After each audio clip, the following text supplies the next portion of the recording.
Hola, muy buenos días. Estamos aquí nuevamente para reiniciar lectura de este círculo de lectura, Desescolarizarte. Muchísimas gracias a Nicole, a Gaby, que se unieron esta mañana para poder acompañar y pues reflexionar a la vez y no quedarme yo acá solo leyendo, sino también como compartir con alguien más esta lectura tan profunda y tan necesaria para quienes estamos en este camino elegido.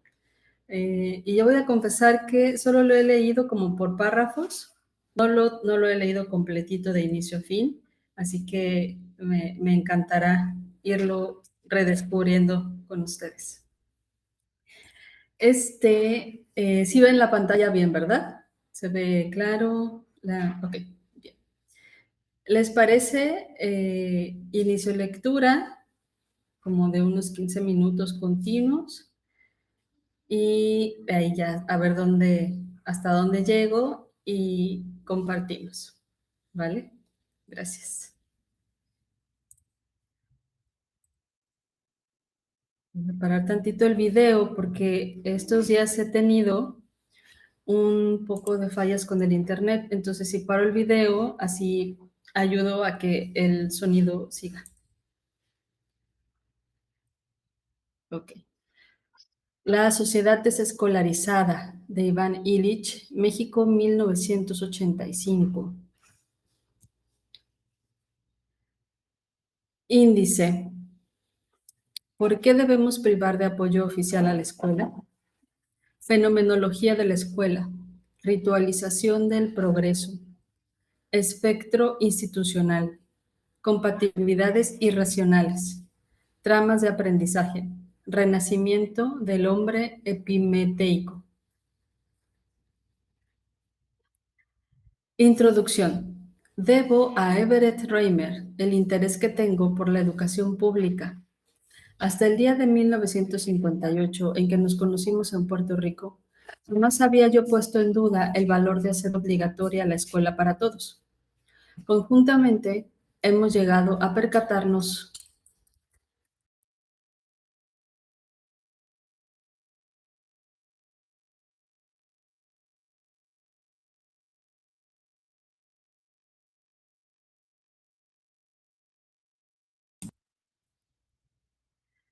una disculpa, a percatarnos de que para la mayoría de los seres humanos, el derecho a aprender se ve restringido por la obligación de asistir a la escuela.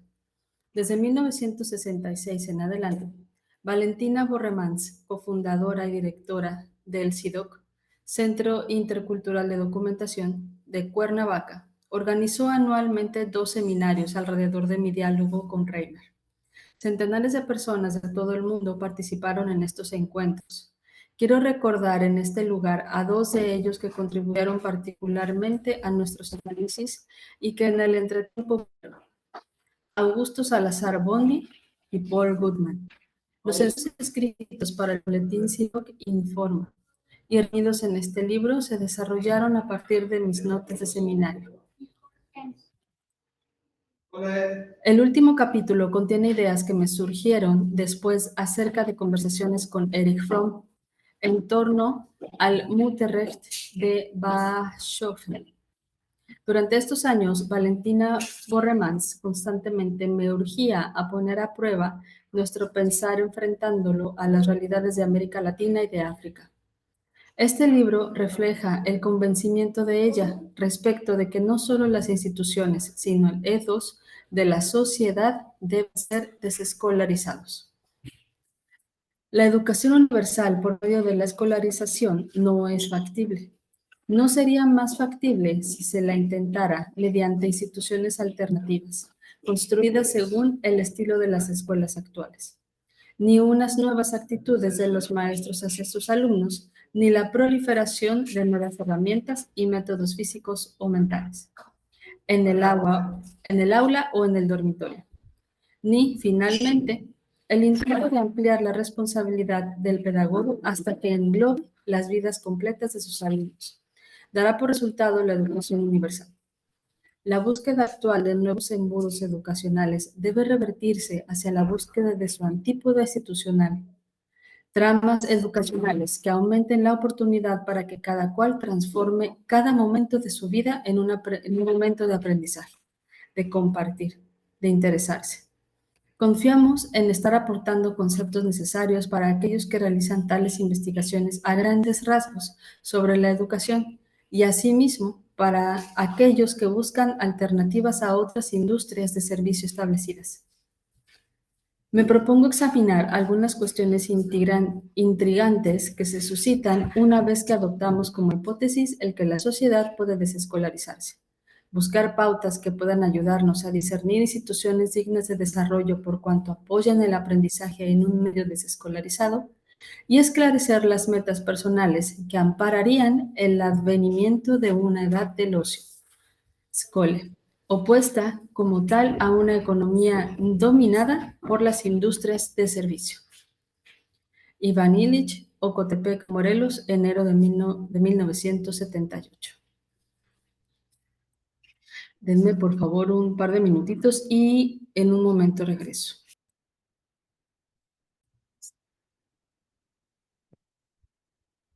¿Por qué debemos privar de apoyo oficial a la escuela? Muchos estudiantes, en especial los que son pobres. Creo que te faltó cepillarte, ¿eh? Pero si me enjuagué la boca. Sí. Andrea, buenos días. Bienvenida. Hola, buenos días. Muchos estudiantes, en especial los que son pobres, saben intuitivamente qué hacen por ellos las escuelas. Los adiestran a confundir proceso y sustancia. Una vez que estos dos términos se hacen indistintos, se adopta una nueva lógica. Cuanto más tratamiento haya, tanto mejor serán los resultados. Al alumno se le escolariza. De ese modo, para confundir enseñanza con saber, promoción al curso siguiente con educación, diploma con competencia y fluidez con capacidad para decir algo nuevo. A su imaginación se la escolariza para que acepte servicio en vez de valor. Se confunde el tratamiento médico tomándolo por cuidado de la salud, el trabajo social por mejoramiento de la vida comunitaria, la protección policial por tranquilidad, el equilibrio militar por seguridad nacional, la mezquina lucha cotidiana por trabajo productivo, la salud, el saber, la dignidad, la independencia y el quehacer creativo quedan definidos como poco más que el desempeño de las instituciones que afirman servir a estos fines, y su mejoramiento se hace dependiente de la asignación de mayores recursos a la administración de hospitales, escuelas y demás organismos correspondientes. En estos ensayos mostraré que la institucionalización de los valores conduce inevitablemente a la contaminación física, a la polarización social y a la impotencia psicológica. Tres dimensiones en un proceso de degradación global y de miseria modernizada. Explicaré cómo este proceso de degradación se acelera cuando unas necesidades no materiales son transformadas en demanda de bienes, cuando a la salud, a la educación, a la movilidad personal, al bienestar o a la cura psicológica se las define como el resultado de servicios o de tratamientos. Hago esto porque creo que la mayoría de las investigaciones actualmente en curso acerca del futuro tienden a abogar por incrementos aún mayores en la institucionalización de valores y que debemos definir algunas condiciones que permitieran que ocurriese precisamente lo contrario.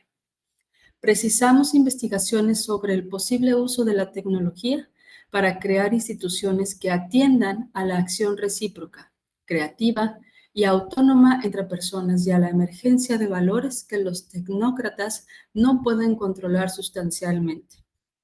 Necesitamos investigación en líneas generales para la futurología actual. Quiero suscitar la cuestión general acerca de la mutua definición de la naturaleza del hombre y de la naturaleza de las instituciones modernas, que caracteriza nuestra visión del mundo y nuestro lenguaje. Para hacerlo, he elegido a la escuela como mi paradigma y, por consiguiente, trato solo indirectamente de otros organismos burocráticos del Estado corporativo. La familia consumidora, el partido, el ejército, la iglesia, los medios informativos. Mi análisis del currículum oculto de la escuela debería poner en evidencia que la educación pública se beneficiaría con la desescolarización de la sociedad, tal como la vida familiar, la política, la seguridad, la fe y la comunicación se beneficiarían con un proceso análogo. En este primer ensayo, comienzo mi análisis tratando de dar a entender qué es lo que la desescolarización de una sociedad escolarizada podría significar. En este contexto, debería ser más fácil entender mi elección de los 5 aspectos específicos pertinentes respecto de este proceso, los cuales abordaré en los capítulos siguientes. No solo la educación, sino la propiedad realidad social han llegado a ser escolarizadas. Cuesta más o menos lo mismo al escolarizar tanto al rico como al pobre en igual dependencia. El gasto anual por alumno en los arrabales y los suburbios ricos de cualquiera de 20 ciudades de los Estados Unidos está comprendido dentro de unos mismos márgenes y hasta favorable al pobre en ciertos casos. Tanto el pobre como el rico dependen de escuelas y hospitales que guían sus vidas, forman su visión del mundo y definen para ellos qué es legítimo y qué no lo es. Ambos consideran irresponsable el medicamentarse uno mismo y ven a la organización comunitaria cuando no es pagada por quienes detentan la autoridad, como una forma de agresión y subversión. Para ambos grupos, el apoyarse en el tratamiento institucional hace sospechoso el logro independiente. El subdesarrollo progresivo de la confianza en sí mismo y en la comunidad es incluso más típico en Westchester que en el norte de Brasil. Por doquiera, no tan solo la educación, sino la sociedad en conjunto necesitan desescolarización. Las burocracias del bienestar social pretenden un monopolio profesional, político y financiero sobre la imaginación social, fijando normas sobre qué es valedero y qué es factible. Este monopolio está en las raíces de la modernización de la pobreza. Cada necesidad simple para la cual se halla una respuesta institucional permite la invención de una nueva clase de pobres y una nueva definición de la pobreza. Hace 10 años, lo normal en México era nacer y morir uno en su propia casa y ser enterrado por sus amigos. Solo las necesidades del alma eran atendidas por la iglesia institucionalizada. Ahora, el comenzar y acabar la vida en casa se convierten en signos, ya sea de pobreza, ya sea de privilegio especial. El morir y la muerte han venido a quedar bajo la administración institucional del médico y de los empresarios de pompas fúnebres. Una vez que una sociedad ha convertido ciertas necesidades básicas en demandas de bienes producidos científicamente, la pobreza queda definida por normas que los tecnócratas cambian a su tamaño. La pobreza se refiere entonces a aquellos que han quedado cortos respecto de un publicitado ideal de consumo en algún aspecto importante. En México, son pobres aquellos que carecen de 3 años de escolaridad.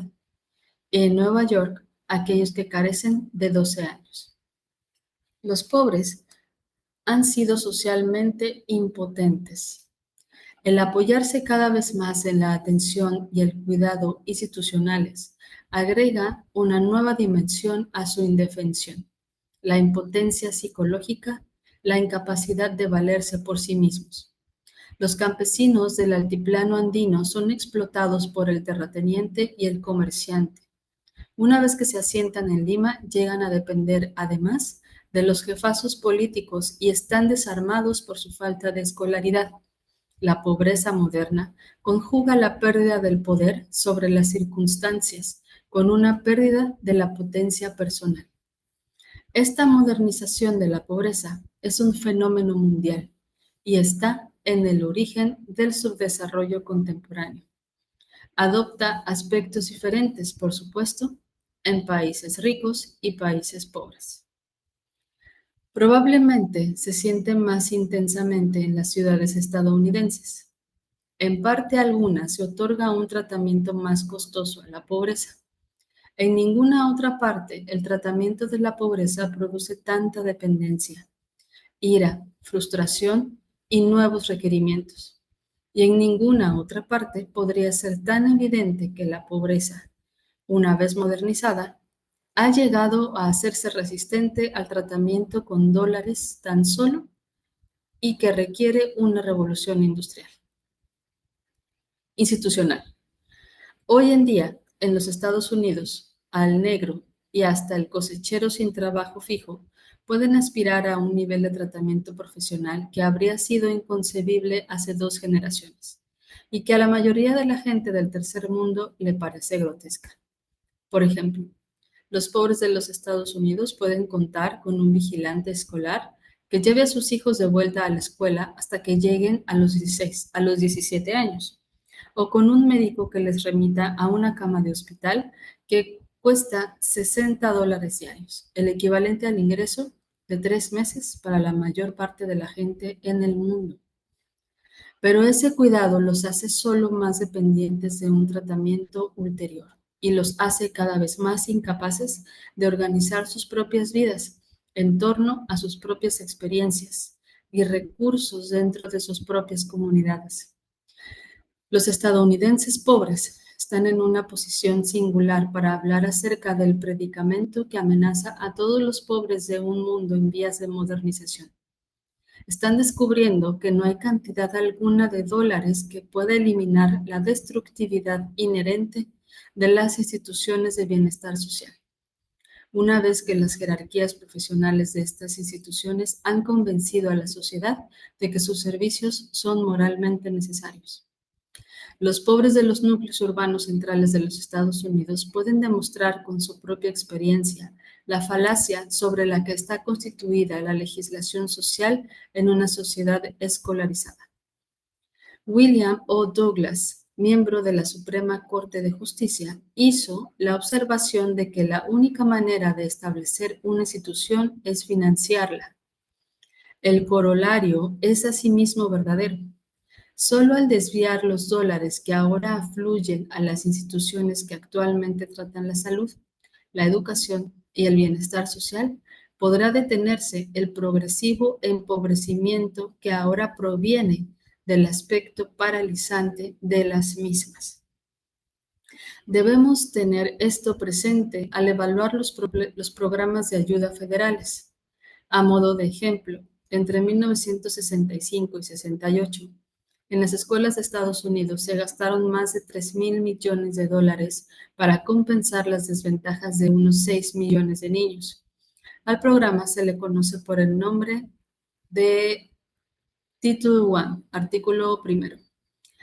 Es el programa compensatorio más costoso que jamás se haya intentado en parte alguna en materia de educación. Y sin embargo, no es posible discernir ningún mejoramiento significativo en el aprendizaje de estos niños desfavorecidos. En comparación con sus condiscípulos de igual curso provenientes de hogares de ingresos medios, han quedado aún más retrasados. Por lo demás, a lo largo de este programa, los profesionales descubrieron otros 10 millones de niños que se esforzaban sometidos a desventajas económicas y educacionales. Se dispone ahora de nuevas razones para reclamar nuevos fondos federales. Este fracaso total en el intento de mejorar la educación de los pobres, a pesar de un tratamiento más costoso, puede explicarse de 3 maneras. 1. 3 millones de dólares son insuficientes para mejorar el aprovechamiento de 6 millones de niños de modo apreciable. O bien, 2. El dinero se gastó de manera incompetente. Se requieren diferentes planes de estudio, una mejor administración, una concentración aún mayor de fondos sobre el niño pobre y más investigaciones. Con ello se lograría el objetivo. O bien, 3. La desventaja educacional no puede curarse apoyándose en una educación dentro de la escuela. Lo primero es sin duda cierto en cuanto que el dinero se ha gastado a través del presupuesto escolar. El dinero se destinó efectivamente a las escuelas que contenían la mayoría de los niños desfavorecidos, pero no se gastó en los niños mismos. Estos niños, a los que estaba destinado el dinero, constituían solo alrededor de la mitad de los que asistían a las escuelas que añadieron al subsidio federal a sus presupuestos. De modo que el dinero se gastó en inspectoría y custodia, en indoctrinación y selección de papeles sociales, como también en educación, todo lo cual está inexplicablemente mezclado con los edificios de instalaciones, planes de estudio, profesores, administradores y otros componentes básicos de estas escuelas, y por consiguiente, con sus presupuestos. Los fondos adicionales permitieron a las escuelas atender desproporcionadamente a la satisfacción de los niños relativamente más ricos que estaban desfavorecidos por tener que asistir a la escuela en compañía de los pobres. En el mejor de los casos, una pequeña proporción de cada dólar destinado a remediar las desventajas del niño pobre en su aprendizaje podía llegar hasta ese niño a través del presupuesto de la escuela. Podría ser igualmente cierto que el dinero se gastó de manera incompetente, pero ni siquiera la incompetencia poco común puede superar la del sistema escolar. Las escuelas resisten por su estructura misma, la concentración del privilegio en quienes son, por otra parte, desfavorecidos. Los planes especiales de estudio, las clases separadas o más horas de estudio constituyen tan solo más discriminación a un coste más elevado. Los contribuyentes no se han acostumbrado aún a ver que 3,000 millones de dólares se desvanezcan en el Ministerio de Salud, Educación y Bienestar, como si se tratara del Pentágono. El gobierno actual tal vez estime que puede afrontar las iras de los educadores. Los estadounidenses de clase media no tienen nada que perder si se interrumpe el programa. Los padres pobres creen que sí pierden, pero más todavía están exigiendo el control de los fondos destinados a sus hijos. Un sistema lógico de recortar el presupuesto, y sería de esperar, de aumentar sus beneficios. Consistiría en un sistema de becas escolares como el presupuesto por Milton Friedman y otros. Los fondos se canalizarían al beneficiario, permitiéndole comprar su parte de la escolaridad que elija. Si dicho crédito se limitara a unas compras que se ajustasen a un plan escolar de estudios, tendería a proporcionar una mayor igualdad de tratamiento, pero no aumentaría para ello la igualdad de las exigencias sociales. Bueno, hasta aquí me gustaría hacer una primer pausa. Observo que ya se unieron más personas. Diego, Regina, muy buenos días. Hola, buen día. ¿Cómo estás? Bien, aquí, tratando de guardar la pila de mi teléfono que está súper caliente, pero aquí estoy escuchando. Ya puedo. Gracias, gracias. ¿Alguien hasta aquí que quiera compartirnos alguna reflexión? La verdad es que yo leo y bueno, aquí muestra estos ejemplos para empezar en estos años, ¿no? Y en una sociedad como en Estados Unidos, sin embargo, sí me trae a la mente algunas comparaciones con lo que nos sucede en México, pero los escucho.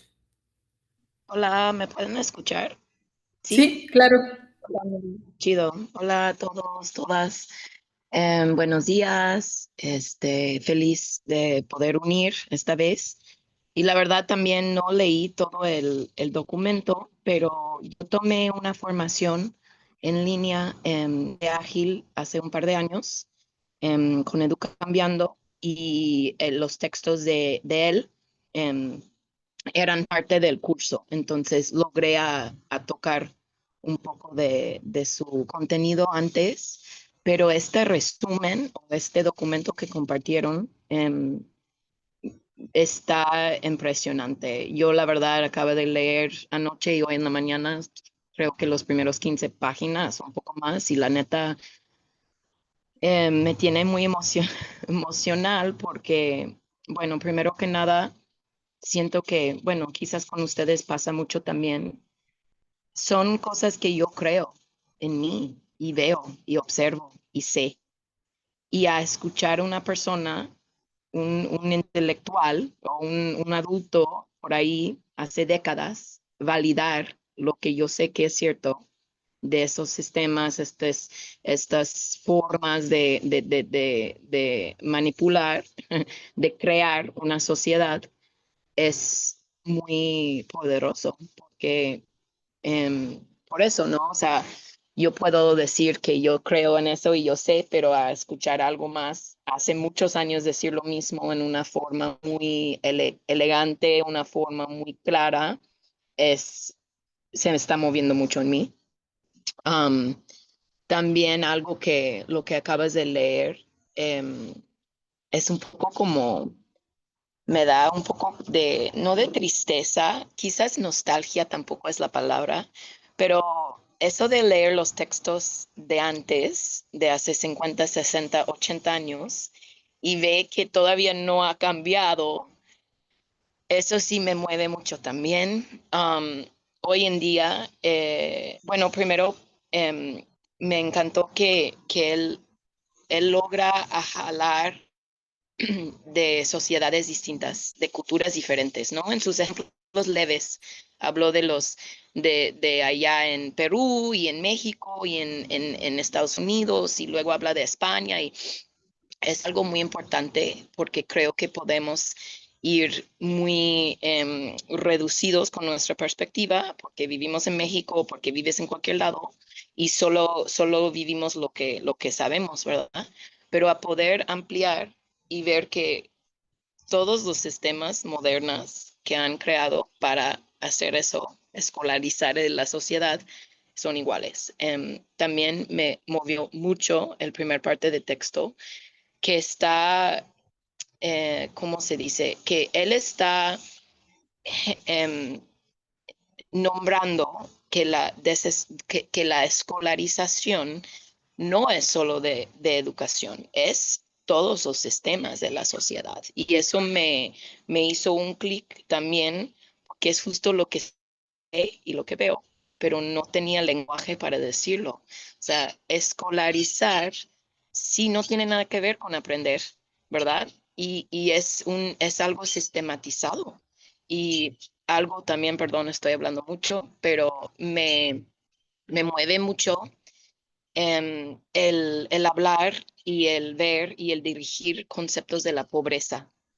Me da ganas de llorar porque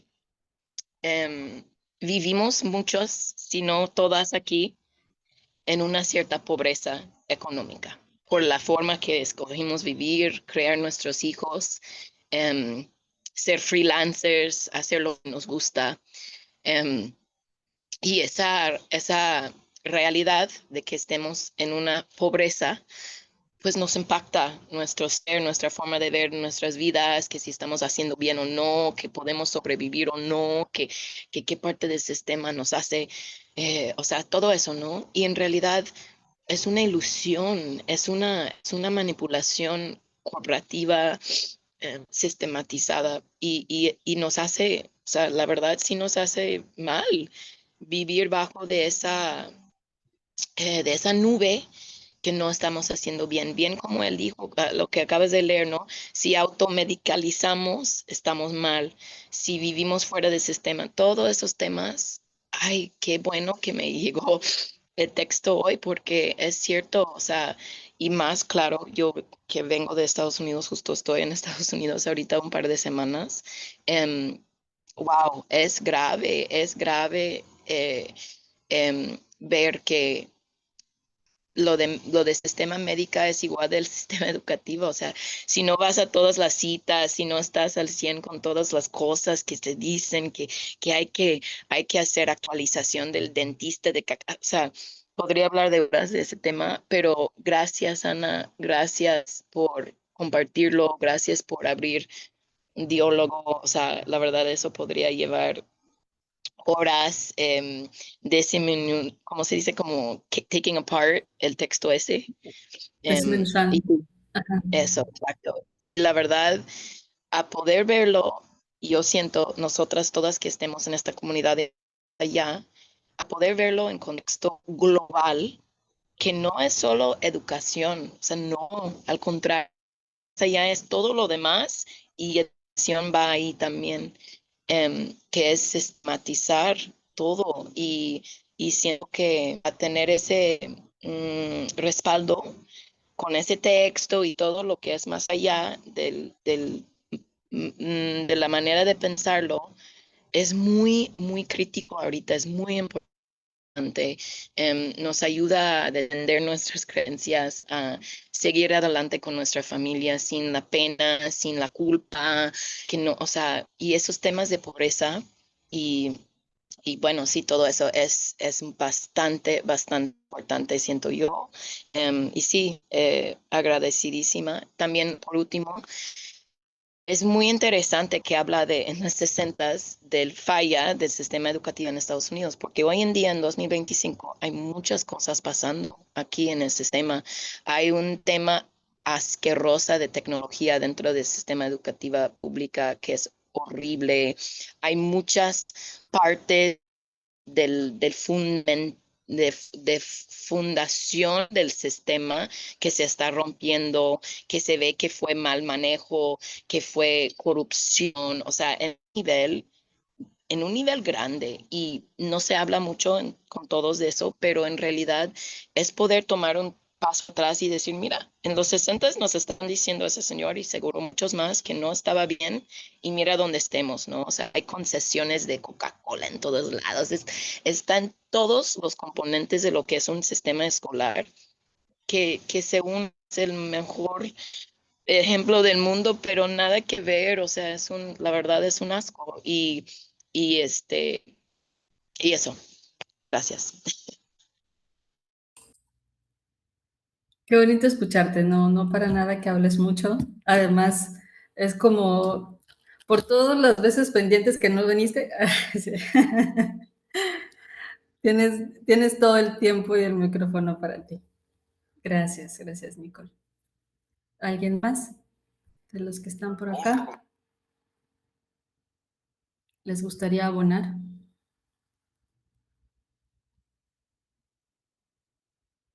Yo, yo la verdad no leí el documento. Estoy en el grupo y todo, pero no sé, siempre se me van las llamadas y todo, y Nicole ahorita me dijo, oye, ven, es un tema importante, y no sé qué.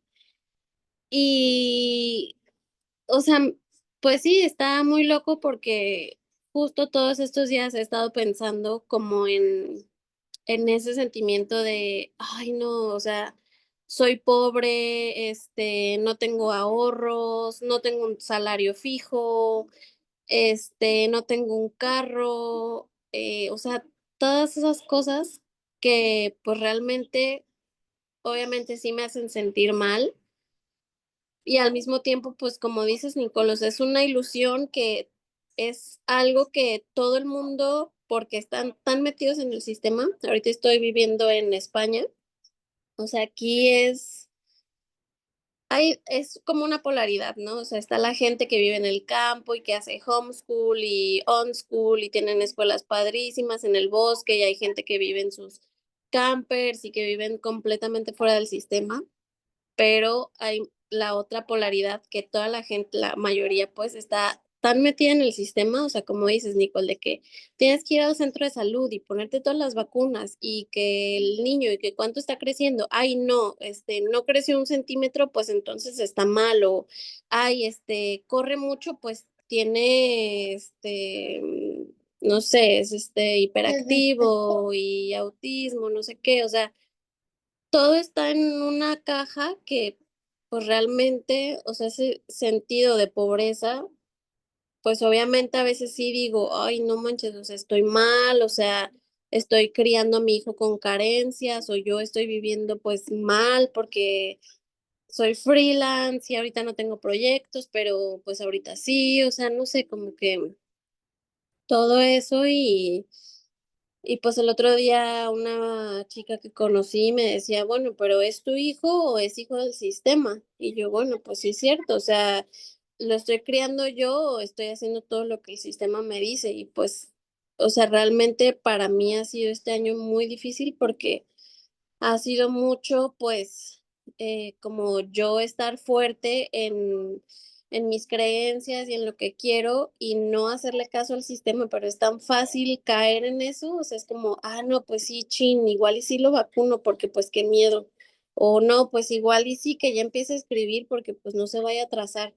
O sea, todas esas cosas, pues sí, es muy difícil y también, no sé, igual y nada que ver, pero o sea, como que es otra idea aparte, pero esto de buscar un proyecto educativo como fuera del sistema o independiente, pues ahorita siento que es como también inaccesible porque está carísimo. O sea, he ido a ver varios proyectos y es muy lejos, necesitas un coche para poder ir, o sea, hay unos que ayer, el otro día fui a uno y no hay ni siquiera un camión, o sea, necesitas un coche para llegar, es súper Mira, caro, mira, mami.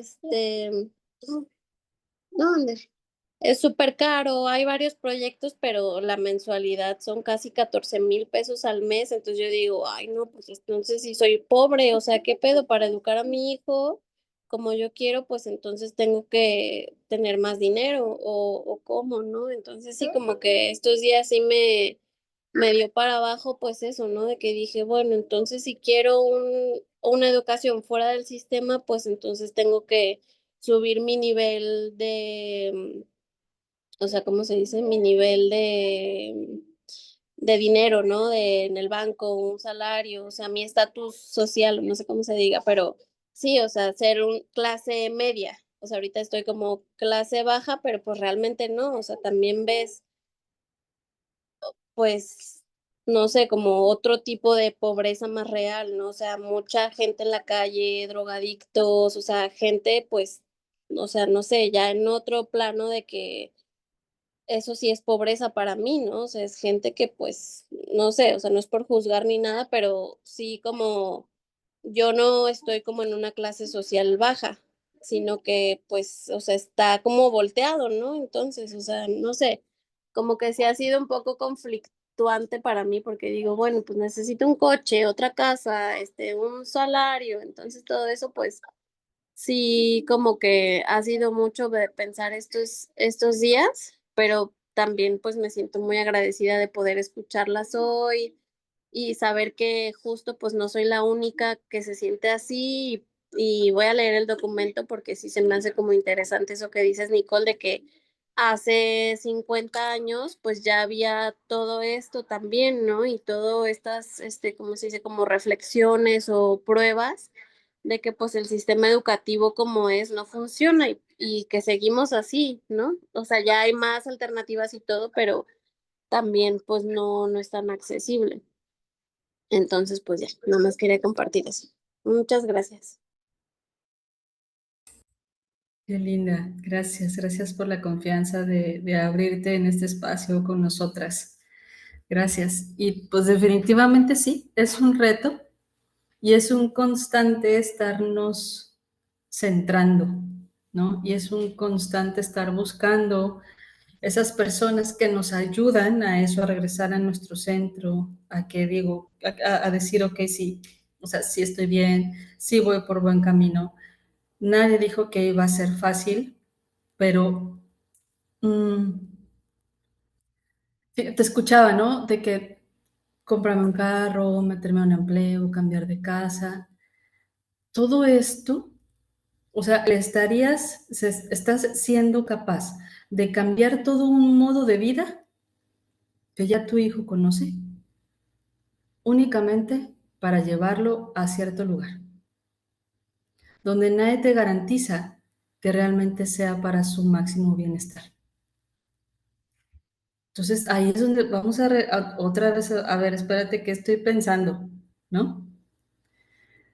¿Qué realmente quiero? Entonces regresas a tu centro, revisas tus valores, y a partir de dónde quiero empezar a tomar decisiones y qué le estoy mostrando a mi hijo.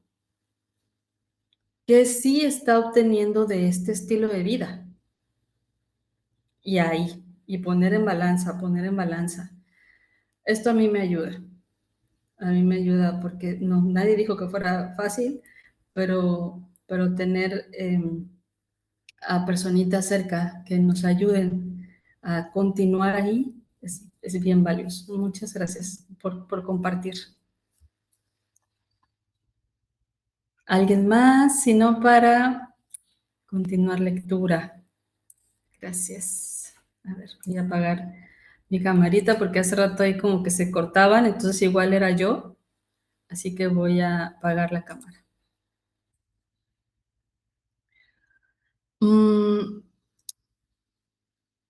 Debería ser obvio el que incluso con escuelas de igual calidad, un niño pobre rara vez se pondrá a la par de uno rico. Incluso si asisten a las mismas escuelas y comienzan a la misma edad, los niños pobres carecen de la mayoría de las oportunidades educativas de que dispone, al parecer, el niño de clase media. Estas ventajas van desde la conversación y los libros en el hogar hasta el viaje de vacaciones y un sentido diferente de sí mismo, y actúan para el niño que goza de ellas, tanto dentro de la escuela como fuera de ella. De modo que el estudiante más pobre se quedará atrás, en tanto dependa de la escuela para progresar o aprender. Los pobres necesitan fondos que les permitan aprender y no obtener certificados de tratamiento de sus deficiencias presuntamente desproporcionadas. Todo esto es válido para naciones tanto ricas como pobres, pero aparece con aspecto diferente. En las naciones pobres, la pobreza modernizada afecta a más gente y más visiblemente, pero también por ahora más superficialmente. 2 de cada 3 del total de niños latinoamericanos dejan la escuela antes de terminar el 5º grado, pero estos desertores no están por consiguiente tan mal, relativamente como lo estarían en los Estados Unidos. Hoy en día son pocos los países víctimas de la pobreza clásica que era estable y menos paralizante. La mayoría de los países de América Latina han llegado al punto de despegue hacia el desarrollo económico y el consumo competitivo, y por lo tanto hacia la pobreza modernizada. Sus ciudadanos aprenden a pensar como ricos y vivir como pobres. Sus leyes establecen un periodo escolar obligatorio de 6 a 10 años, no solo en Argentina, sino también en México o en un Brasil. El ciudadano medio define una educación adecuada según las pautas estadounidenses, aun cuando la posibilidad de lograr esta prolongada escolarización esté restringida a una diminuta minoría. En estos países, la mayoría ya está enviciada con la escuela, es decir, han sido escolarizados para sentirse inferiores respecto del que tiene una mejor escolaridad. Su fanatismo en favor de la escuela hace posible al explotarlos por partida doble. Permite aumentar la asignación de fondos públicos para la educación de unos pocos y aumentar la aceptación del control social de parte de la mayoría. Es paradójico que la creencia en la escolarización universal se mantenga más firme en los países que el menor número de personas ha sido y será servido por las escuelas. Sin embargo, en América Latina, la mayoría de los padres y de los hijos podrían seguir aún senderos diferentes hacia la educación. La proporción del ahorro nacional invertido en escuelas y maestros tal vez sea mayor que en los países ricos, pero estas inversiones son totalmente insuficientes para atender a la mayoría, haciendo posible siquiera 4 años de asistencia a la escuela. Fidel Castro habla como si quisiese avanzar directo a la desescolarización, cuando promete que para 1980 Cuba estará en condiciones de disolver su universidad, puesto que toda la vida cubana será una experiencia educativa. Sin embargo, en los niveles de primaria y secundaria, Cuba, al igual que otros países latinoamericanos, actúa como si el paso a través de un periodo definido como la edad escolar fuese una meta incuestionable para todos, solo postergada por una escasez momentánea de recursos. Los dos engañosos gemelos de un tratamiento más a fondo, tal como de hecho se proporciona en Estados Unidos y como tan solo se promete en América Latina, se complementan entre sí.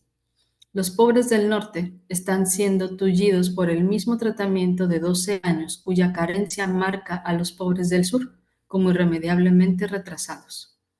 Ni en Norteamérica ni en América Latina logran los pobres igualdad a partir de escuelas obligatorias. Pero en ambas partes, la sola existencia de la escuela desanima al pobre y le invalida para asir el control de su propio aprendizaje. En todo el mundo, la escuela tiene un efecto antieducacional sobre la sociedad. Se reconoce a la escuela como la institución que se especializa en educación. La mayoría de las personas considera los fracasos de la escuela como una prueba de que la educación es una tarea muy costosa, muy compleja, siempre arcana y frecuentemente casi imposible. La escuela se apropia del dinero, de los hombres y de la buena voluntad disponibles para educación y fuera de eso desalienta a otras instituciones respecto a asumir tareas educativas. El trabajo, el tiempo libre, la política, la vida ciudadana e incluso la vida familiar dependen de las escuelas en lo concerniente a los hábitos y conocimientos que presuponen, en vez de convertirse ellos mismos en los medios de educación. Tanto las escuelas como las otras instituciones que dependen de aquellas llegan simultáneamente a tener un precio imposible. En Estados Unidos, los costes per cápita de la escolaridad han aumentado casi con igual rapidez que el coste del tratamiento médico. Pero este tratamiento más completo impartido por doctores y maestros ha mostrado unos resultados en continua declinación. Los gastos médicos concentrados sobre los mayores de 45 no se han duplicado varias veces durante un periodo de 40 años, dando como fruto un aumento del 3% en las probabilidades de vida de los varones. El incremento de los gastos educacionales ha producido resultados aún más extraños. De otra manera, el presidente Nixon no se habría sentido inclinado a prometer esta primavera que todo niño tendrá pronto el derecho a leer antes de dejar la escuela. En Estados Unidos se precisarían 80,000 millones de dólares por año para proporcionar lo que los educadores consideran como tratamiento igualitario para todos en escuelas primaria y secundaria. Esto es bastante más del doble de los 36,000 millones que se están gastando ahora. Las predicciones de costes preparadas de modo independiente en el Ministerio de Salud, Educación y Bienestar y en la Universidad de Florida indican que para 1974 las cifras comparables serán de 107,000 millones contra los 45,000 millones proyectados ahora. Y estas cifras omiten totalmente los enormes costes de lo que se denomina educación superior, cuya demanda está creciendo aún más velozmente. Los Estados Unidos, que en 1969 gastaron casi 80,000 millones de dólares en defensa, incluyendo su despliegue en Vietnam, es obviamente demasiado pobre como para proporcionar igual escolaridad. El comité nombrado por el presidente para el estudio del financiamiento de las escuelas debiera preguntar no cómo mantener o cómo recortar tales costes crecientes, sino cómo pueden evitarse. La escuela igual y obligatoria para todos debería reconocerse por lo menos como algo económicamente impracticable. En América Latina, la cantidad de erario gastada en cada estudiante graduado oscila entre 350 y 1.500 veces el monto gastado en el cuidado medio, es decir, el ciudadano que está en un término medio entre el más pobre y el más rico. En Estados Unidos la discrepancia es menor, pero la discriminación más aguda. Los padres más ricos, cerca de un 10%, pueden permitirse proporcionar a sus hijos educación privada y ayudarles a beneficiarse de las donaciones de fundaciones. Pero además consiguen 10 veces el monto per cápita de fondos públicos si éste se compara con el gasto per cápita que se efectúa en los hijos del 10% de los más pobres. Las razones principales de que esto ocurra son que los muchachos ricos permanecen por más tiempo en la escuela, que un año de universidad es proporcionadamente más costoso que un año de escuela secundaria, y que la mayoría de las universidades privadas dependen, al menos indirectamente, de un financiamiento derivado de desgravámenes. La escuela obligatoria polariza inevitablemente una sociedad. Califica asimismo a las naciones del mundo según un sistema internacional de castas.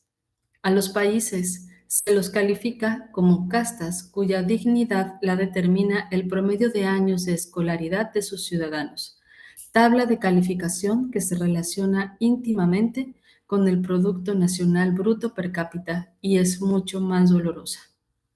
La paradoja de las escuelas es evidente.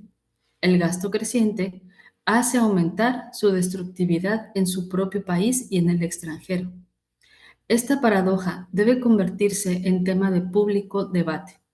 Se reconoce de manera general hoy por hoy que el medio ambiente físico quedará destruido dentro de poco por la contaminación bioquímica, a menos que invirtamos las tendencias actuales de producción de bienes físicos.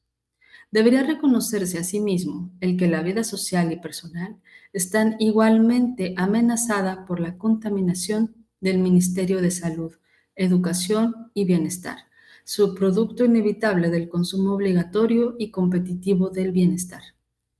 La escalada de las escuelas es tan destructiva como la de las armas, si bien de manera menos visible. En todo el mundo, los costes de la escuela han aumentado con mayor velocidad que las matrículas y más velozmente por el Producto Bruto Nacional. En todas partes, los gastos en la escuela se quedan cada vez más cortos frente a las expectativas de padres, maestros y alumnos. Por doquiera, esta situación desalienta tanto la motivación como el financiamiento para una planificación en gran escala del aprendizaje no escolar. Los Estados Unidos están demostrando al mundo que ningún país puede ser lo bastante rico como para permitirse un sistema escolar que satisfaga las demandas que este mismo sistema crea con solo existir, porque un sistema escolar que logre su meta escolariza a padres y alumnos en el valor supremo de un sistema escolar aún mayor, cuyo coste crece desproporcionadamente conforme se crea una demanda de grados superiores, y estos se hacen escasos. En vez de decir que una escolaridad pareja es impracticable por el momento, debemos reconocer que en principio es económicamente absurda y que intentarla es intelectualmente castrante, socialmente polarizante y que destruye la verosimilitud del sistema político que la promueve. La ideología de la escolaridad obligatoria no admite límites lógicos. La Casa Blanca proporcionó hace poco un buen ejemplo. El doctor Hotchnecker, el psiquiatra que atendió al señor Nixon antes de que quedase admitido como candidato, recomendó al presidente que todos los niños de 6 a 8 años fuesen examinados profesionalmente para cazar a aquellos que tuviesen tendencias destructivas y que se les proporcionase a estos tratamiento obligatorio. En caso necesario, se exigiría su reeducación en instituciones especiales. Este memorándum enviado al presidente por su doctor pasó al Ministerio de Salud, Educación y Bienestar, para que examinaran su valía. En efecto, unos campos de concentración preventivos para predelincuentes sería un adelanto lógico respecto del sistema escolar. El que todos tengan iguales oportunidades de educarse es una meta deseable y factible. Pero identificar con ello la escolaridad obligatoria es confundir la salvación con la Iglesia. La escuela ha llegado a ser la religión del proletariado modernizado y hace promesas huecas a los pobres de la era tecnología. La nación-estado la ha adoptado, reclutando a todos los ciudadanos dentro de un currículum graduado que conduce a diplomas consecutivos, no desemejantes a los rituales de iniciación y promociones hieráticas de antaño. El Estado moderno se ha arrogado el deber de hacer cumplir el juicio de sus educadores mediante vigilantes bien intencionados y cualificaciones exigidas para conseguir trabajos, de modo muy semejante al seguido por los reyes españoles que hicieron cumplir los juicios de sus teólogos mediante los conquistadores y la Inquisición. Hace 2 siglos, los Estados Unidos dieron al mundo la pauta en un movimiento para privar de apoyo oficial el monopolio de una sola iglesia. Ahora necesitamos la separación constitucional respecto del monopolio de la escuela, quitando de esa manera el apoyo oficial a un sistema que conjuga legalmente el prejuicio con la discriminación. El primer artículo de una Declaración de los Derechos del Hombre, apropiada para una sociedad moderna, humanista, concordaría con la enmienda primera de la Constitución de los Estados Unidos. El Estado no dictará ley alguna respecto del establecimiento de la educación. No habrá ningún ritual obligatorio para todos. Para poner en vigencia esta separación entre Estado y escuela, necesitamos una ley que prohíba la discriminación en la contratación de personal, en las votaciones o en la admisión a los centros de enseñanza fundada en la previa asistencia a algún plan de estudios. Esta garantía no excluiría pruebas de competencia para una función o cargo, pero eliminaría la absurda discriminación actual en favor de una persona que aprende una destreza determinada con el mayor de los gastos del erario público, o lo que es igualmente probable, ha podido obtener un diploma que no tiene relación con ninguna habilidad o trabajo útiles. Una separación constitucional del Estado y la escuela puede llegar a ser psicológicamente eficaz, solo si protege al ciudadano de la posibilidad de ser descalificado por cualquier aspecto de su carrera escolar. Con la escolaridad no se fomenta ni el deber ni la justicia, porque los educadores insisten en aunar la instrucción y la certificación. El aprendizaje y la asignación de funciones sociales se funden en la escolarización y, no obstante, aprender significa adquirir una nueva habilidad o entendimiento, mientras la promoción depende de la opinión que otros se hayan formado. El aprender es con frecuencia el resultado de una instrucción, pero el ser elegido para una función o categoría en el mercado del trabajo depende cada vez más solo del tiempo que se ha asistido a un centro de instrucción. Instrucción es la selección de circunstancias que facilitan el aprendizaje. Las funciones se asignan fijando un currículum de condiciones que el candidato debe satisfacer para pasar la valla.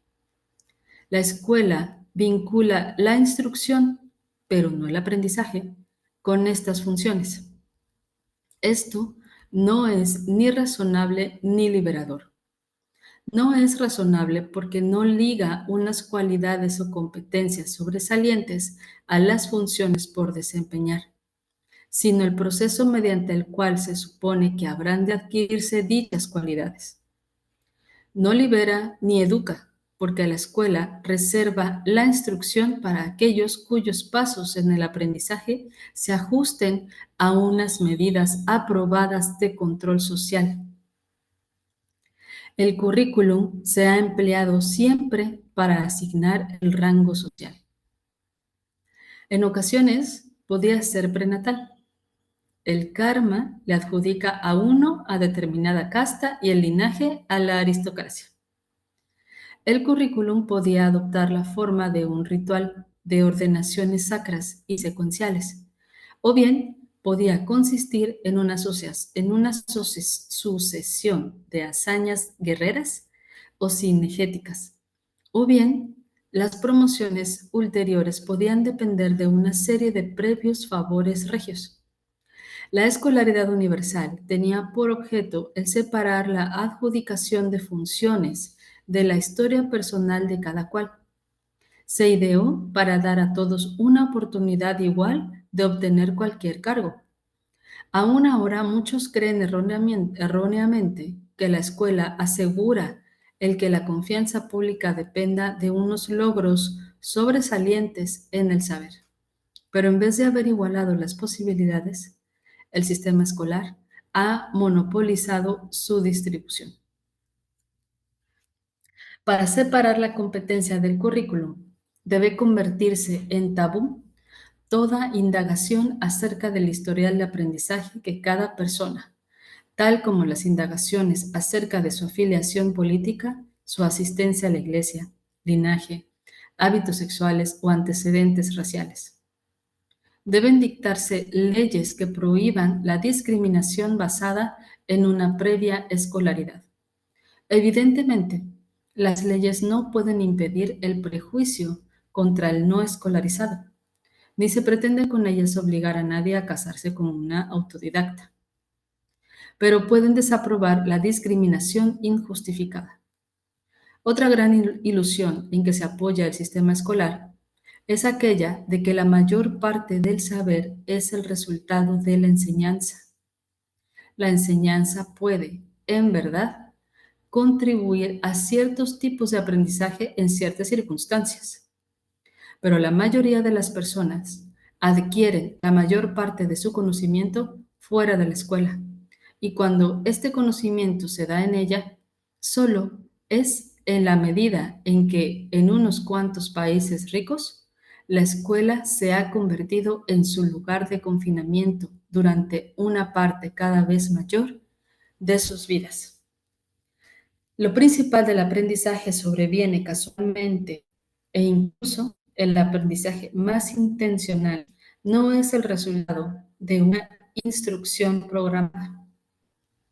Los niños normales aprenden su lenguaje de manera informal, aunque con mayor rapidez si sus padres les prestan atención. La mayoría de las personas que aprenden bien un segundo idioma lo hacen a consecuencia de circunstancias aleatorias y no de una enseñanza ordenada. Llegan a vivir con sus abuelos o viajan o se enamoran de algún extranjero. La lectura o de actividades extracurriculares y con placer tan solo creen que aprendieron a hacerlo en la escuela. Cuando se les discute esto, descartan fácilmente este espejismo. Aquí voy a hacer otra pequeña pausa. Si alguien gusta compartir algo, alguna reflexión de lo que hasta ahorita hemos leído, yo tengo algo, pero las escucho.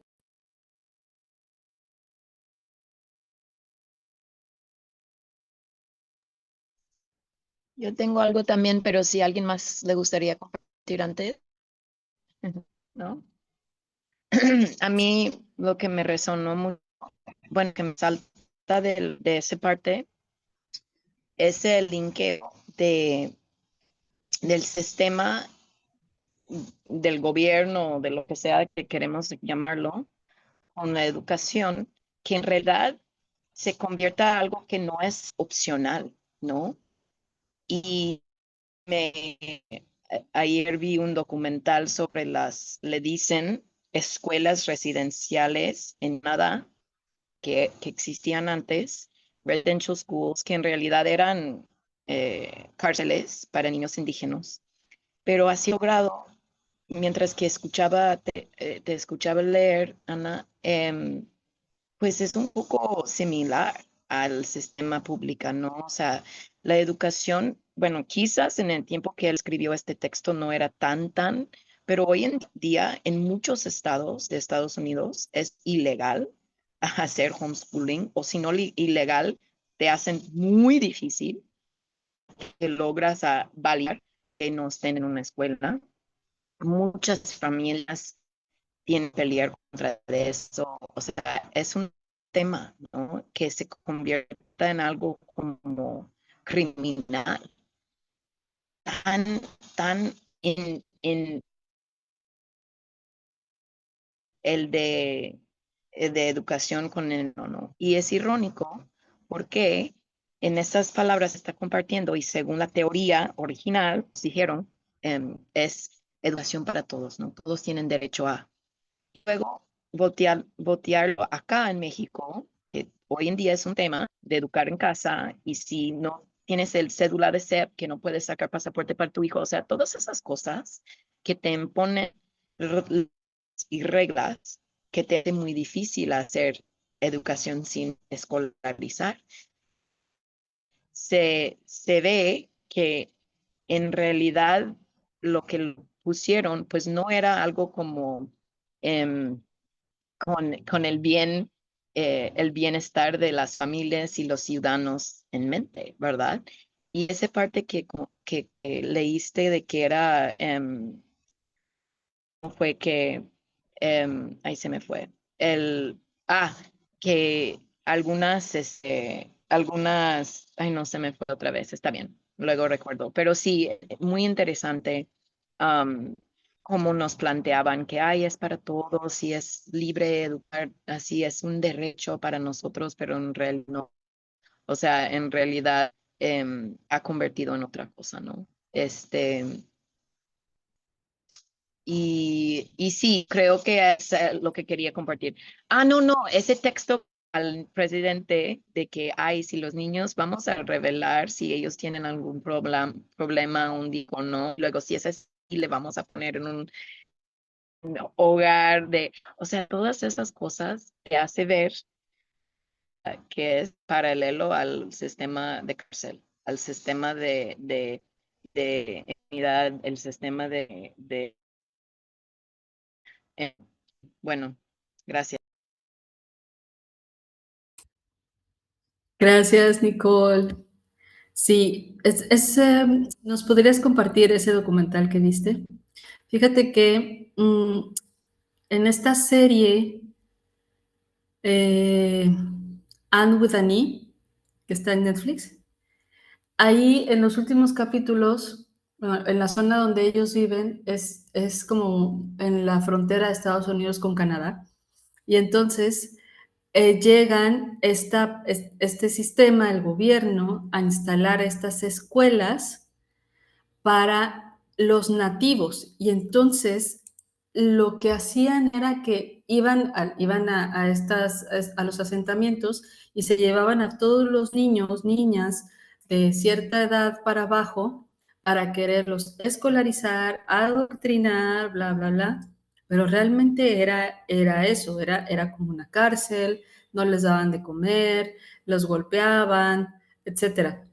Entonces, fíjate que entendí muchas cosas a partir de la lectura que hicimos de Libres para Aprender,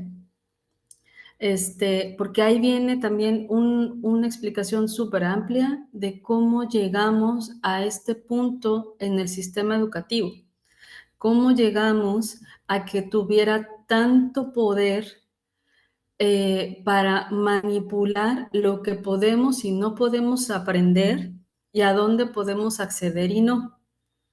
Y como decías, esta ilusión de decir, es que si no voy ahí, no puedo ser, no lo voy a lograr. Todo lo que podamos tener en mente con respecto a esto, pero no es así. O sea, es paso a paso, ir recuperando nuestro valor, nuestro propio poder.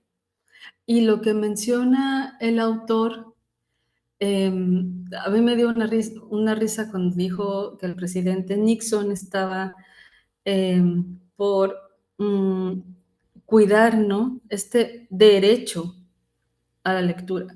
Es que nacemos con derechos. O sea, simplemente lo que hay que hacer es verlos, o sea, saber que de dónde viene todo esto, la esencia, y hacer que se respete. Y ya, cada quien encontrará su manera. Igual toda esta parte que explica, ¿no?, de cómo se va también manipulando a lo que uno se tiene que dedicar en la vida.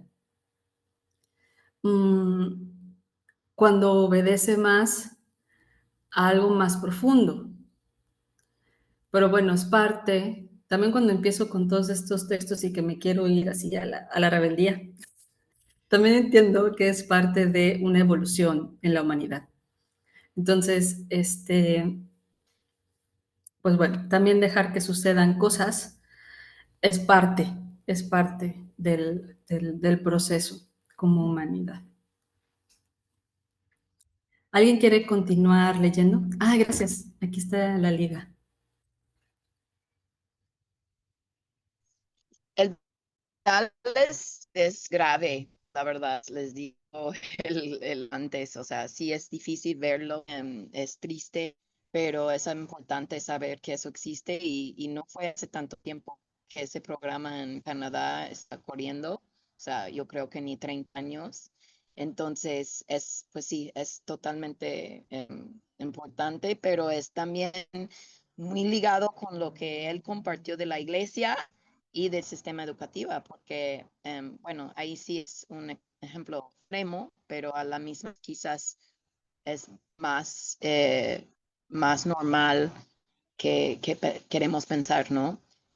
También otra cosa que me llamó la atención, como él explicó también, es de obtener, ¿cómo fue? ¿Qué palabra usó?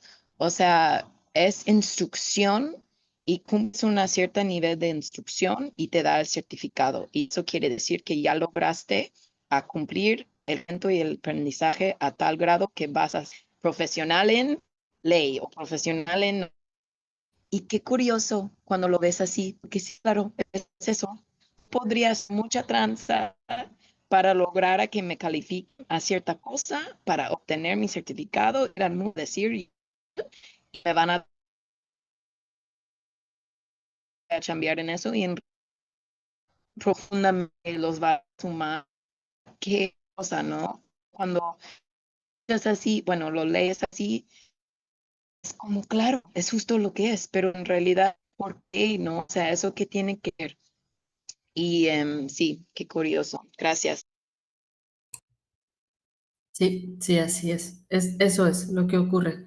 Aprendes una metodología, aprendes a seguir instrucciones, ¿no?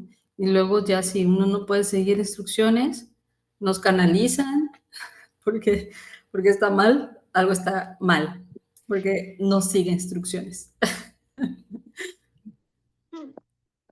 Gab, ¿tienes abierto tu micrófono? ¿Quieres compartir?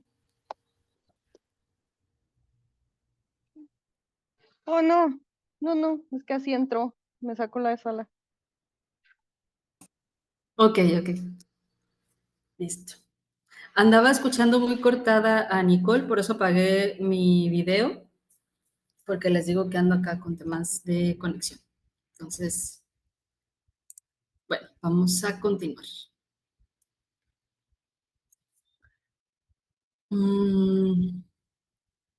Por el hecho de que aún ahora una gran parte del aprendizaje parece ocurrir al azar y como subproducto de alguna otra actividad definida como trabajo u ocio, no significa que el aprendizaje planificado no beneficie la instrucción planificada. Al estudiante poderosamente motivado que se enfrenta con la tarea de adquirir una habilidad nueva y compleja, puede aprovecharle mucho la disciplina que hoy en día se asocia mentalmente con el maestro de viejo cuño que antaño enseñaba lectura, hebreo, catecismo o multiplicación de memoria. La escuela ha hecho que ahora este tipo de enseñanza rutinaria sea escaso y mal reputado. Y no obstante, hay muchas destrezas que un estudiante motivado de aptitudes normales puede dominar en unos pocos meses si se le enseña de este modo tradicional. Esto vale tanto para los códigos como para su desciframiento, para los segundos o terceros idiomas, como para la lectura y la escritura. E igualmente, para lenguajes especiales como álgebra, la programación de computadoras, el análisis químico, o para destrezas manuales como la mecanografía, la relojería, la fontanería, las instalaciones domésticas de electricidad, la reparación de televisores, o si es por eso, para bailar, conducir vehículos y bucear.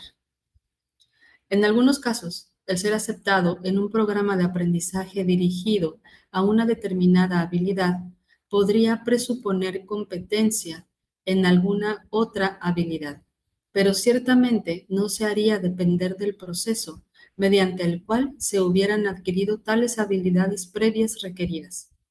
La reparación de televisores presupone saber leer y algo de matemáticas. El bucear, ser buen nadador. Y el conducir, muy poco de ambas cosas. El progreso en el aprendizaje es mensurable. Es fácil calcular los recursos óptimos de tiempo y materiales que un adulto corriente, motivado, necesita. El coste de enseñar un segundo idioma europeo occidental hasta un elevado nivel de fluidez oscila entre $400 y $600 en Estados Unidos. Y para una lengua oriental, el tiempo requerido de instrucción podría duplicarse. Esto sería todavía poquísimo en comparación con el coste de 12 años de escolaridad en la ciudad de Nueva York, condición para ingresar en el departamento de higiene. Casi $15,000. Sin duda que no solo el maestro, sino también el impresor y el farmacéutico protegen sus oficios mediante el espejismo público de que el adiestramiento para aprenderlos es muy costoso. En la actualidad, las escuelas se apropian de antemano de la mayor parte de los fondos para educación. La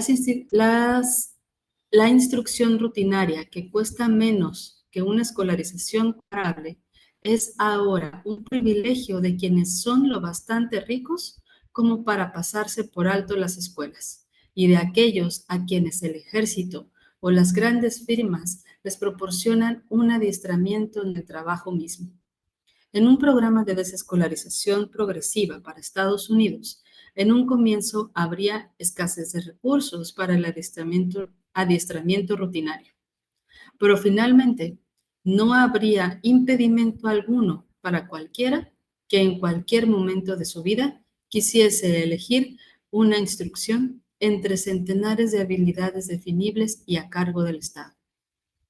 Ahora mismo, podrían proporcionarse calificaciones educacionales aceptables en cualquier centro de enseñanza de oficios en cantidades limitadas para personas de cualquier edad, y no solo para pobres. Yo concibo dicha calificación o crédito en forma de un pasaporte educacional o una tarjeta de educrédito entregada a cada ciudadano al nacer, a fin de favorecer a los pobres, que probablemente no usarían sus cuotas anuales a temprana edad. Podría estipularse que los usuarios tardíos de tales títulos acumulados ganasen interés. Dichos créditos permitirían a la mayoría adquirir las habilidades de mayor demanda, cuando les conviniese, de manera mejor, más rápida, más barata y con menos efectos subsidiarios desfavorables que en la escuela.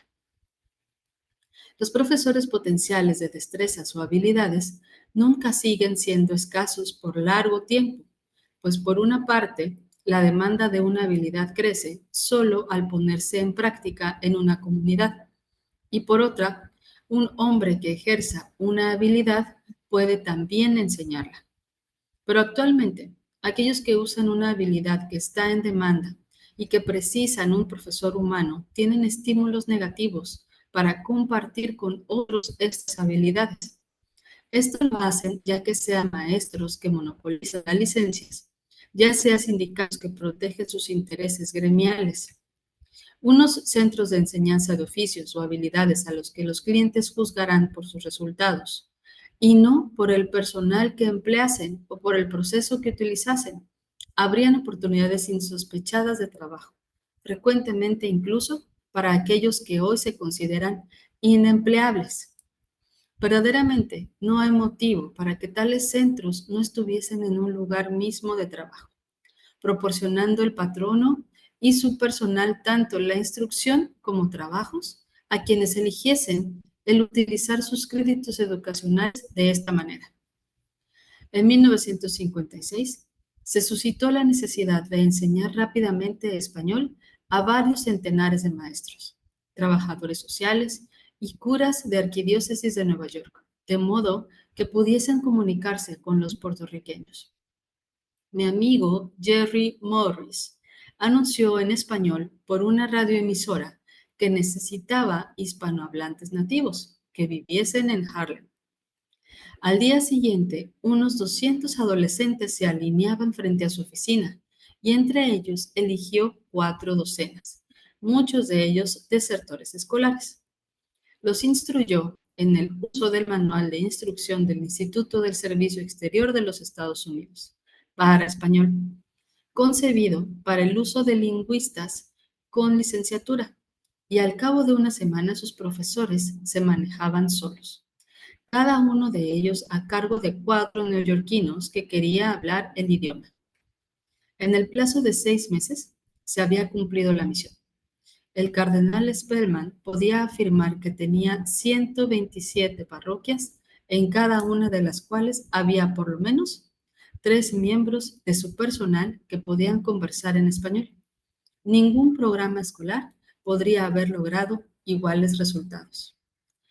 Los profesores de habilidades se hacen escasos por la creencia en el valor de los títulos. La certificación es una manera de manipular el mercado y es concebible solo para una mente escolarizada. La mayoría de los profesores de artes y oficios son menos diestros, tienen menor inventiva y son menos comunicativos que los mejores artesanos y maestros.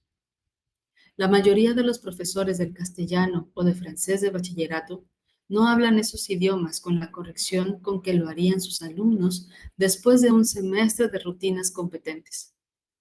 Unos experimentos llevados a cabo por Ángel Quintero en Puerto Rico sugieren que muchos adolescentes, si se les dan los adecuados incentivos, programas y acceso a las herramientas, son mejores que la mayoría de los maestros de escuela para iniciar a los de su edad en la exploración científica de las plantas, las estrellas y la materia, y en el descubrimiento de cómo y por qué funciona un motor o un radio. Las oportunidades para el aprendizaje de habilidades pueden multiplicarse enormemente si abrimos el mercado. Esto depende de reunir al maestro correcto con el alumno correcto cuando éste está altamente motivado dentro de un programa inteligente, sin la restricción del currículum. La instrucción libre y rutinaria es una blasfemia. Es una blasfemia subversiva para el educador ortodoxo. Ella desliga la adquisición de destrezas de la educación humana que la escuela empaca conjuntamente y fomenta así el aprendizaje sin título o permiso, no menos que la enseñanza sin título para fines imprevisibles. Hay actualmente una propuesta registrada que a primera vista parece ser sumamente sensata. La preparó Christopher Jenks, del Center for the Study of Public Policy, y está proporcionada por la Office of Economic Opportunity. Propone poner unos bonos o títulos educacionales o donaciones para pagarse el costo de los estudios en mano de padres y estudiantes para que los gasten en las escuelas que elijan. Tales bonos individuales podrían ser en verdad un importante paso de avance en la dirección correcta. Necesitamos que se garantice a cada ciudadano el derecho a una parte igual de los recursos educativos derivados de los impuestos, el derecho a verificar esta parte y el derecho a entablar juicio si le es denegada. Es una forma de garantía con la tributación regresiva. Pero la propuesta de Jenks comienza con la ominosa declaración de que los conservadores, los liberales y los radicales se han quejado todos ellos en una u otra oportunidad de que el sistema educacional estadounidense da a los educadores profesionales un incentivo demasiado pequeño para que proporcionen una educación de gran calidad a la mayoría de los niños. La propuesta se condena sola al proponer donaciones para pagar unos estudios que tendrían que gastarse en escolarizarse. Esto es como dar a un inválido un par de muletas, advirtiéndole de que las use solo si les amarra a los extremos. En su forma actual, la propuesta de estos bonos educacionales, sirve de juego no solo de los educadores profesionales, sino también de los racistas, de los promotores de escuelas religiosas y de otros cuyos intereses son socialmente disociantes. Sobre todo, los bonos educacionales cuyo uso se restrinja a las escuelas sirve al juego de quienes quieren continuar viviendo en una sociedad en la que el progreso social está ligado no al conocimiento comprobado, sino al historial de aprendizaje mediante el cual presuntamente se adquiere. Esta discriminación en favor de las escuelas, que domina la exposición de Jenks sobre el refinanciamiento de la educación, podría desacreditar uno de los principios que más perentoriamente se precisan para la reforma educacional, el retorno de la iniciativa y la responsabilidad del aprendizaje al aprendiz o a su tutor más inmediato. La desescolarización de la sociedad implica el reconocimiento de la naturaleza ambivalente del aprendizaje. La insistencia en la sola rutina podría ser un desastre. Igual énfasis debe hacerse en otros tipos de aprendizaje. Pero si las escuelas son el lugar inapropiado para aprender una destreza, son lugares aún peores para adquirir una educación. La escuela realiza mal ambas tareas, en parte porque no distingue entre ellas. La escuela es ineficiente para instruir en destrezas por ser curricular. En la mayoría de las escuelas, un programa cuyo objetivo es mejorar una habilidad está siempre concatenado a otra tarea no pertinente. La historia está amarrada al derecho de usar el patio de juegos. Y hasta aquí vamos a dejar la lectura de hoy.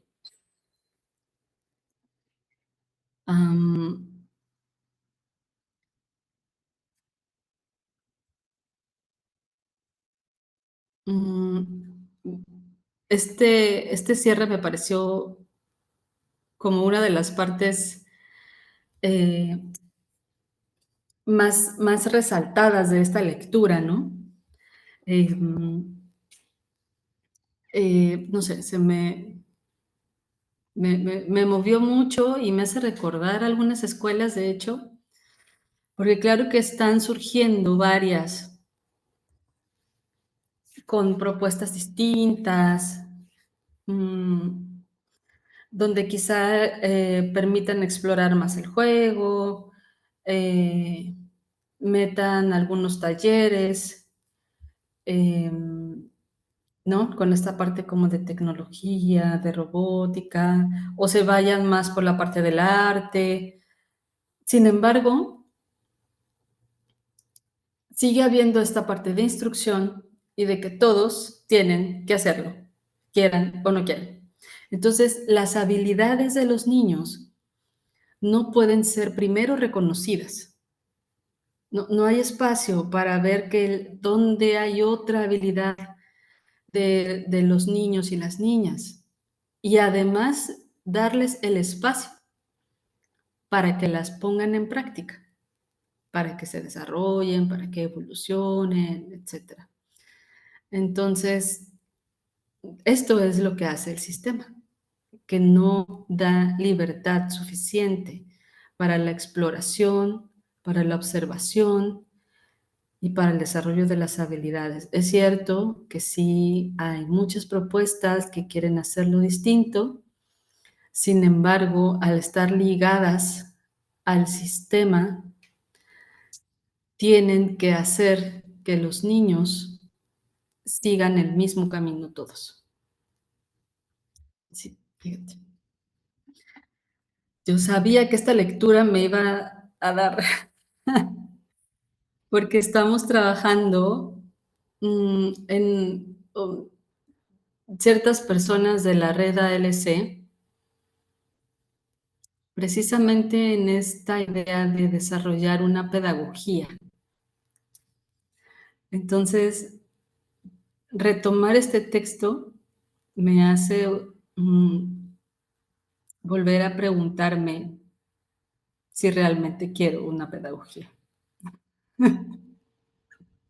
¿Y en qué la basaremos? Sí. A mí es exactamente es, por ejemplo, yo digo, de mi perspectiva y mi punto de vista donde estemos y donde hemos trabajado mi familia y mi comunidad, que participamos en crear una microescuela que es basado en Waldorf, que es afuera, que es en un precioso, que mucha familia y gente bella que están chambeando ahí, gente que amo mucho. Y de que empecé ese camino hace 5, 6, 7 años, hasta ese modelo es demasiado autoritario para mí, a que hay que sea Waldorf, ¿verdad? Waldorf, bien creatividad, de lo humano, holística, no sé qué, pero de todos modos tienen que estar sentaditos y bien sentaditos en su escritorio escuchando a un adulto enfrente, ¿no? Entonces, ahora sí, para mí todo se siente como poco absurdo, ¿no? Y bien dices, o sea, estamos haciendo desescolarización o no solo, y queremos crear una pedagogía o queremos crear una rutina, ¿no? Y sí, total, estoy ahí. Y es importante escuchar a otras personas decirlo, siento yo, a gente aquí en este grupo y más allá, porque uno diciendo, güey, pero estoy loca, porque a mí es algo que no puedo en que hay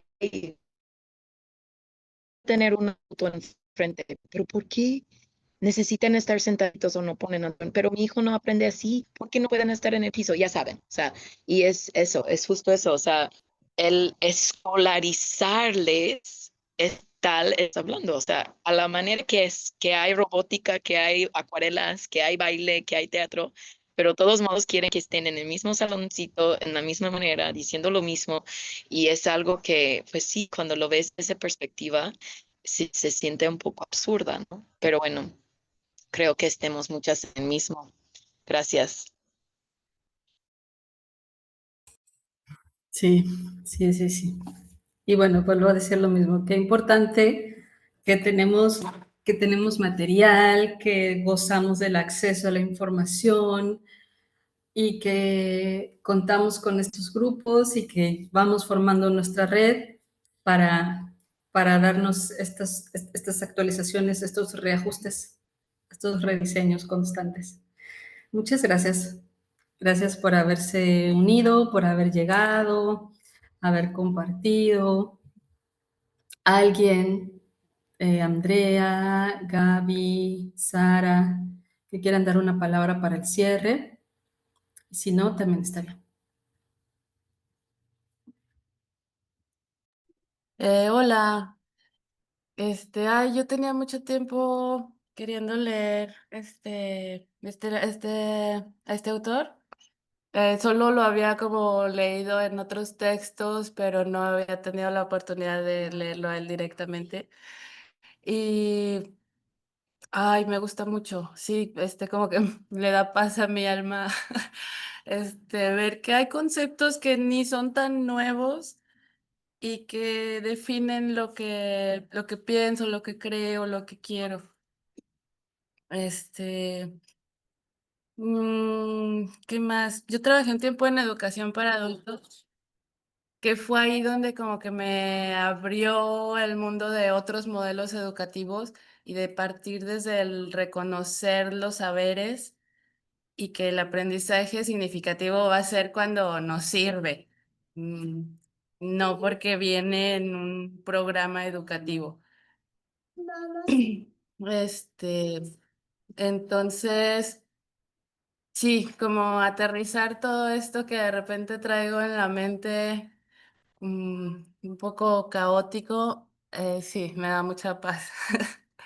Eh, ¿Y qué más? Y también seguirnos cuestionando porque sí, el darme cuenta que la desescolarización va a empezar desde desescolarizarme a mí misma y las estructuras mentales que tengo de lo que debería ser la escuela o lo que debería que igual buscando pedagogías alternativas, como dice Nicole, de repente volvemos a caer en sí, en un aprendizaje libre, pero bajo esta o en esta cajita. Este, y bueno, sí, eso. Tenía algo más, pero ahorita ya se me fue un poco. Pero muchas gracias, sí, me gustó mucho.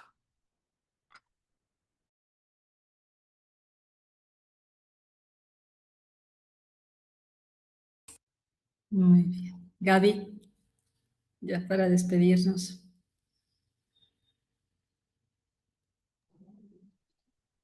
Pues me voy consciente de los contextos, ¿no? Y de cómo la evolución, pues no está tan acelerada como creía, como en algo tan básico que es el desarrollo de las infancias. Seguimos con lo mismo, ¿no? O sea, este libro tiene 40 años, muchísimo tiempo. Si consideramos el tiempo que tiene el plástico y el impacto que ha tenido el plástico en nuestra vida, y que en la educación sigamos cojeando del mismo pie, pues despierta en mí pues más preguntas, ¿no? Y no dudas sobre lo que hacemos, pero sí más preguntas sobre cómo no pasen otros 40 años, ¿no?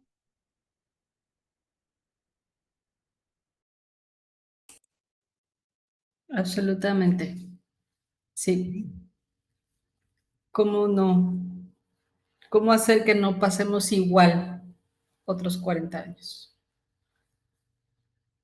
Gracias, Gaby. Gracias a todos. Me da mucho gusto saludarlas, que me acompañen, que tengan muy, muy lindo fin de semana. Bye. Gracias.